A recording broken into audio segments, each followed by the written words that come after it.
அருமை இரட்சகருமாகிய இயேசுவி நாமத்தினாலே இந்த புதிய நாளுக்காய் நான் தேவனை ஸ்தோத்தரிக்கிறேன். கர்த்தர் உங்களை வழிநடத்தி ஆசீர்வதிப்பாராக. நாம் கண்களை மூடி இந்த நாளில கூட தேவன் நம்மோடு கூட பேசும்படி நம்ம கேட்போமா? பரிசுத்தமும் கிருபை நிறைந்த நல்ல தகப்பனே, இரவெல்லாம் உடைய பிள்ளைகளை பாதுகாத்த தேவன் ஆண்டவர், இந்த புதிய நாளிலே கூட புதிய காரியங்களை நீ செய்யும்படியா நாங்கள் ஜெபிக்கிறோம். அற்புதங்களை எதிர்பார்க்கிறோம். இயேசுவின் நாமத்தின் பிதாவே, ஆமென். எடுத்து வாசிப்போம். சங்கீத புஸ்தகம் 23ஆம் அதிகாரம், அதுல 23ல 6ஆம் வசனத்தை கூட வாசிப்போம். சங்கீதம் 23:6. என் ஜீவன் உள்ள நாளெல்லாம் நன்மையும் கிருபையும் என்னை தொடரும். நான் கர்த்தருடைய வீட்டிலே நீடித்த நாட்களாய் நிலைத்திருப்பேன். ஸ்தோத்திரம். நிலைத்திருப்பேன் என்ற அந்த செய்தி நமக்கு சொல்லப்படுகிறதுனால, அது நீடித்த நாட்களாய் இந்த வசனம் சொல்லுது. நம்ம கர்த்தருடைய வீட்டிலே, நம்ம வீட்டில் இன்னைக்கு தங்குறதுனா சோதரம். ஆனாலும் வீட்டில் தங்காமல் எல்லா காரியமும் பார்க்குறோம். ஆனால் வீட்டு காரியம் எப்படி நடக்கிறது என்ன பண்ணும், கொஞ்சம் நம்ம கவனமாய் நாம் கண்ணோக்கி பார்க்க வேண்டும்.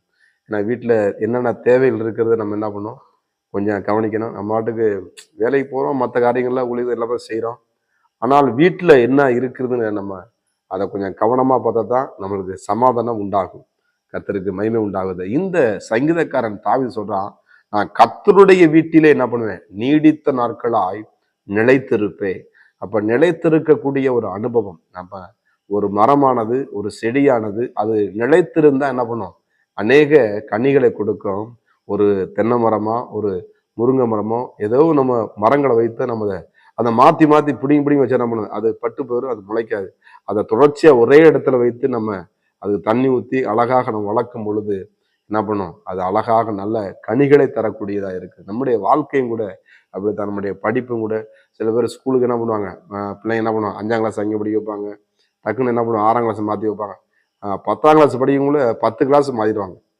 ஆனால் அந்த பிள்ளைகள் சரியான படிப்பு என்ன பண்ணாது, ஆமாம் இங்கே படிப்பாங்க. ஆனால் ஒரே இடத்துல அந்த படிக்கிற பிள்ளைங்க என்ன பண்ணும், அது அநேக காரியங்களை கற்றுக்கொள்ளதாக காணப்படுகிறது. அருமையான தேவனுடைய பிள்ளைகளை நாம என்ன பண்ணுவோம், அந்த ஆண்டவருடைய வார்த்தை இப்படியா சொல்லுகிறது, தேவனுக்குள் நாம் நிலைத்திருக்கும் பொழுது ஒரு பிள்ளை எப்படி நல்லா படிக்கிறதோ, ஒரு மரம் எப்படி கனி கொடுக்கிறதோ, நாமளும் நம்ம ஆண்டவருக்குள்ள குடும்பத்துல, ஊழியத்துல, பிள்ளைகளுடைய அன்பில, ஒவ்வொரு நாமளும் நிலைத்திருக்கிற அந்த அனுபவத்தை நம்ம என்ன பண்ணணும், பெற்றுக்கொள்ள வேண்டும். இன்னொரு வேத பகுதி கூட அழகாக சொல்லுகிறது.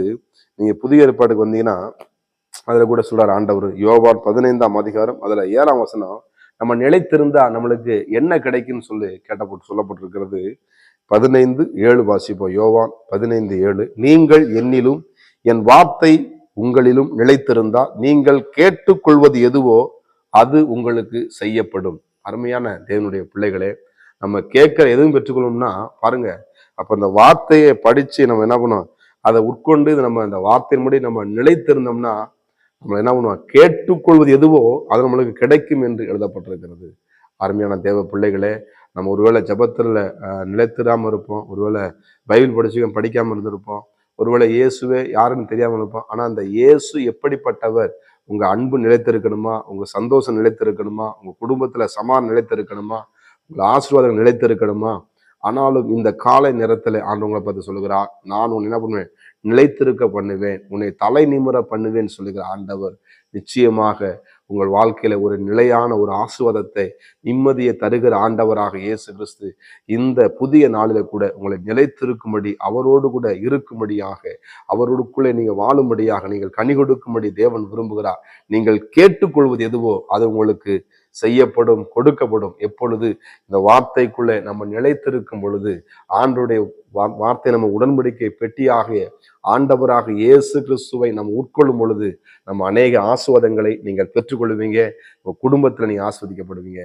நம் கண்கள் மூடி ஜெபம் பண்ணுவோமா? பரிசுத்தம் கிருபை நிறைந்த நல்ல தகப்பனே, இன்றைக்கு ஆண்டவரே வேலைகளை நிலைத்திருக்காதபடிக்கு, ஒருவேளை படிக்கிற பிள்ளைகள் நிலைத்திருக்காதபடிக்கு ஆண்டவரே சோத்திரம் இடைமாறி கொண்டு ஆண்டவர் இந்த காலை நேரத்தில் உடைய பிள்ளைகளுக்கு ஒரு அற்புதத்தை செய்வீராக. ஆண்டவரை நிலைத்திருக்கும் பொழுது அநேக வித ஆசீர்வாதங்களை பெற்று அது உமக்குள் நிலைத்திருக்கும் பொழுது அநேக கனிகளை கொடுப்பார்களே. நீங்கள் கேட்டுக்கொள்வதோ அது உங்களுக்கு செய்யப்படும் என்ற வார்த்தையினுடைய பிள்ளைகள் எந்தெந்த காரியத்துல கேட்டுக்கொண்டிருக்கிறார்களோ ஆண்டவரை நிலைத்திருக்கிற அனுபவம், நன்மையும் கிருபையும் உடைய வாழ்க்கையை தொடரச் செய்வீராக, ஆசீர்வதிப்பீராக, வழிநடத்தும் ஆண்டவரே. பெரிய காரியங்களை செய்யுங்க இயேசுவின் நாமத்தின் பிதாவே, ஆமென். God bless you. கர்த்தர் உங்களை ஆசீர்வதிப்பாராக. இயேசு ராஜா முன்னே செல்லும்